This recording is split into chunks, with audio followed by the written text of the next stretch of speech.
Welcome to the real world.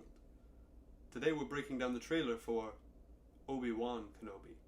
That's a name I've not heard in a long, long time.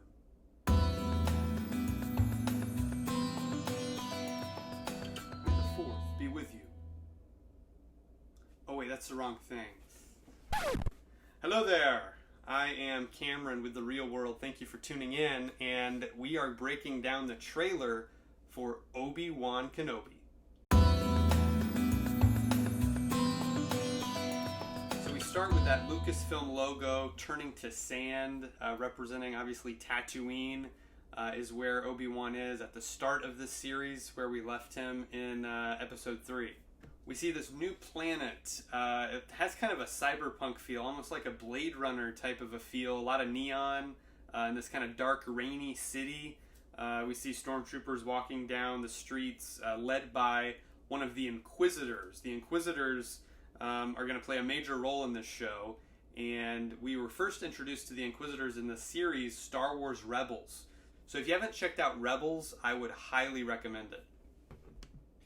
Then we get a shot of 3 Inquisitors. 2 of these we've actually seen in the series Rebels. So the one in the middle here, leading the group, that's the Grand Inquisitor. He's the leader of all the Inquisitors. Rupert Friend, some might know from Pride and Prejudice, the 2005 film, is playing the Grand Inquisitor, taking over the role from Jason Isaacs, who voiced him in Star Wars Rebels. Flanking him to his left, our right, is the 5th brother.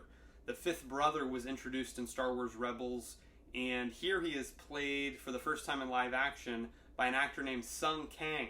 And Sung Kang, Fast and Furious fans will know as Han. He plays Han in the Fast and Furious films. So this is his first foray into the Star Wars universe. Over on the other side is a new Inquisitor we've never seen before. Moses Ingram is playing the 3rd sister. Some might know her from the recent series The Queen's Gambit. And she is a new Inquisitor we've never met before. They also call her Reva, and we're not sure why she has a name. Usually the Inquisitors are only referred to by a number and either brother or sister, depending on whether they're male or female. So we're not sure why she has a name. Maybe she's a recent Inquisitor, still getting used to her new moniker. Not sure. They'll probably explain that in the series. So here we see young Luke. He's about 8 years old here. He's played by a new actor named Grant Feely. And this is 8 years after episode 3, where we saw the birth of Luke. So yeah, he's around 8 years old here. Obi-Wan's looking after him as he was tasked with doing at the end of episode 3. Joel Edgerton returns as Owen Lars, Luke's Uncle Owen, the stepbrother of Anakin Skywalker, and he is back here reprising his role from episodes 2 and 3. Owen comes in with a sick burn, asking Obi-Wan if he's going to train him like he did Anakin. So I guess Obi-Wan's not the only one who can roast people.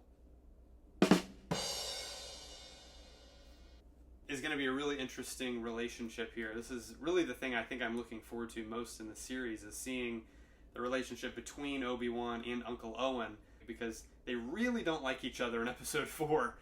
They talk really bad about one another. So, yeah, and for good reason, as he says, you know, he knows everything that happened with Anakin, and so he doesn't want Luke to get caught up in that again.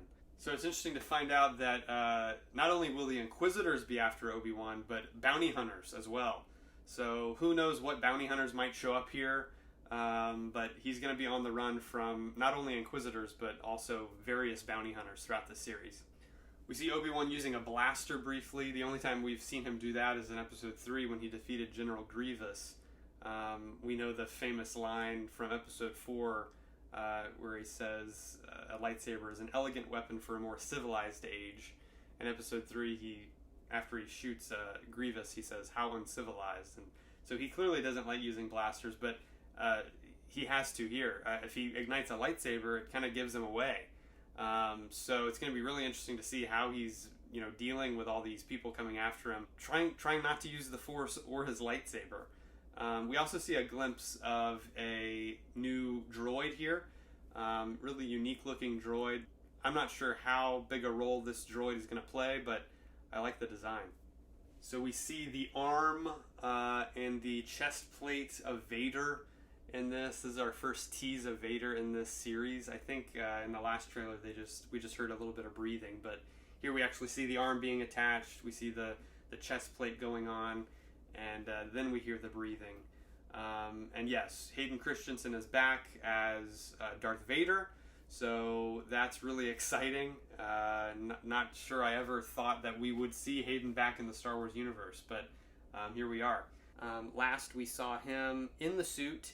That was him in the Darth Vader suit at the end of episode 3. So he's donning the suit again. We'll probably see him out of the suit, probably the burned face of Hayden Christensen. But if you bring back an actor like Hayden, I don't think you just put him in the suit. I think you bring Hayden back only if you're going to show him fully as Anakin Skywalker again. So I think there will be flashbacks, probably to the Clone Wars era, where he and Obi-Wan teamed up to battle the droid army, which we saw a lot of in the animated series of the Clone Wars, but we've never really seen that in live action. We'll probably get a little bit more on their relationship just to kind of establish that again, reestablish that. Since we haven't seen them on screen together for so long, as Obi-Wan possibly tries to turn him back to the light side of the Force. Well, that's it for the Obi-Wan Kenobi trailer. The series drops on May 27th. That's a Friday. The first 2 episodes will be available on Disney+, so make sure you tune in for that. Let me know what you liked most about the trailer as well. Give us a like, share this video with your friends, subscribe, hit the bell for notifications, and we'll see you next time.